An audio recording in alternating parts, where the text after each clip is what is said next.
Allah dandu en heɓugol ka famille men gorko mo ala sokotonde hara kala ko yii wawata margol ka ɓernde ka reedu hara o fenayi mo ɗuuɗi haala ɓuri rewɓe ɓen Allah dandu ɗum mo be ka famille men sina ɗum hara en heɓi ko wiyete gorkoti debboti la famille mi yii kadi ko ngalɗini lan ko fermi lan hunduko kadi mi tawi jaka fanni a mayali a yi'ay ɓiiji ɗi a habbanoki mi yii worɓe no justifio ka TikTok ara yewta ko ɓe feƴƴindini privé hakkunde maɓɓe e kun jiwnku windanayɓe toroɓe jiwnkun landotoɓe service explicanayɓe hay affaire probléme makko ko woni ka famille ko honɗum addi on justifiyagol ɗum ɗon ka TikTok wowla non jama on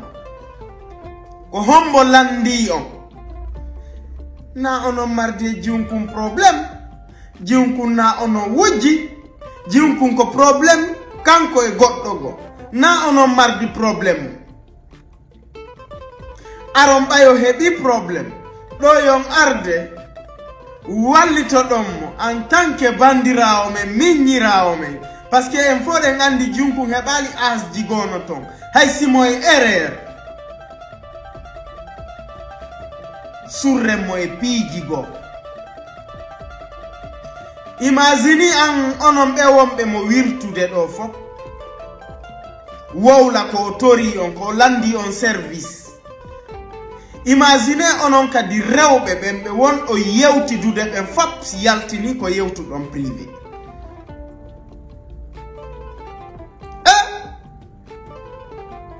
aro wi on kadi onon on weldu e jiwnkun tun nafi kele yagal kono jiwnkun no toro on hay o wondali ko bek pale Allah maraɓe kala gorko mo yiɗa ɗo addani debbo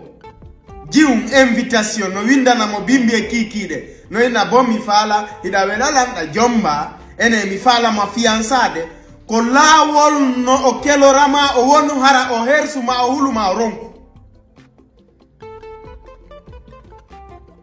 sina ɗum jiwo ko woni na o dimowo warata o landorani gorko suka onno suka okkoran hara fus feƴƴali hakkude maɓɓe ma fus ɓe yewtata hakkille jaɓal ɗum ɗon siɗo yewtude kori feno sikkay ka nunno wala hakkil mi fela on noon ko ɓe wonɗo yahude ƴawna on e ɗi lefji justifio ɗon ko ɓen ɗon mi feli awaye gorko ko heɓo sokotonde nani gorko na heɓugol sokotonde gertogal heɓata gorko si junniti chargeur imo duwa marde secret sina ɗum hara hay rewɓe no ɓurimo valeur ko rewɓe ɓe gandirɗen pihum gotum ko feƴƴi ɓe yewtay si ɓe monike ɓe yewtay ɓe dévoilay secret ji mais gorko kadi e penale jane gorko kadi e ndule c'est pas possible heɓen hakkil kori ɗen mari neniraɓe kori ɗen mari jajiraɓe ɗen mari bandiraɓe miññiraɓe kori ko debbo kadi jombeten kono noon mo fena yo feno mullere ara so ronki o wallina o dampa o talla jiwnkun mimi yitu mi andi ko matérialiste kun toroto lan 500 000 1 million donc ko gonga ko wujjowo ko yeytotoɗo di donc walle men fi Allah miɗo andi piyum gotum ka fewndiɗo worɓe ɓen feccere nden ko bandi gameje rewɓe ɓen feccere nden ko bandi guine ko wirtiɗo e mo wirtaki nini keleyagal ala amour ala ko commerce jokkude be ngandindiri non en fo ka capital do bappa ka pays do ko jonnam mi jonne joni inen jubben ko milabe ha be landoto e ngudi se wada se wadanal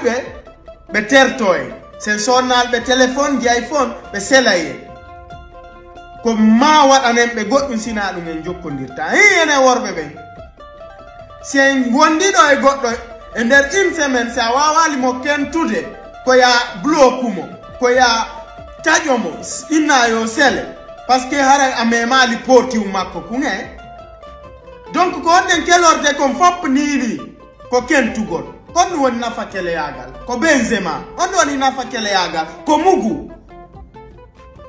donc ko waduwe mugu hara ngokkortabe ko en fait hara sibe kelaki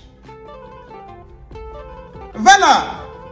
donc no wodi e men kadi worbe be nini fanni be tappali jiunku haku wonti forom fonye be okkatamo e million be yaltiday be yada no kelli fo jiunku ko tori be ko après ko tuma be yebe borti jiunku wo bimbi nyanyande ngalo bebe ya wada dépôt de ngandi noni fekkirde ka pays se jetti do ngara gorko e debbo fo ko materialiste nini fi Allah walle me si problème wadi eto den no sortire himbe benye problème parce que hande ko do no gasa jango ko goddo e men sina goddo men ko bandirabe men acce wirtugol secretji gundoji oyano e problème no gerde no yaltira e on problème aro yaltinon piiji ko yewtudon secret hara don andi déjà ko on falanobe junku annu nabirando mo invitation acce wallo men fi Allah mi don di do gorko do mo marata secret haray ko gertogal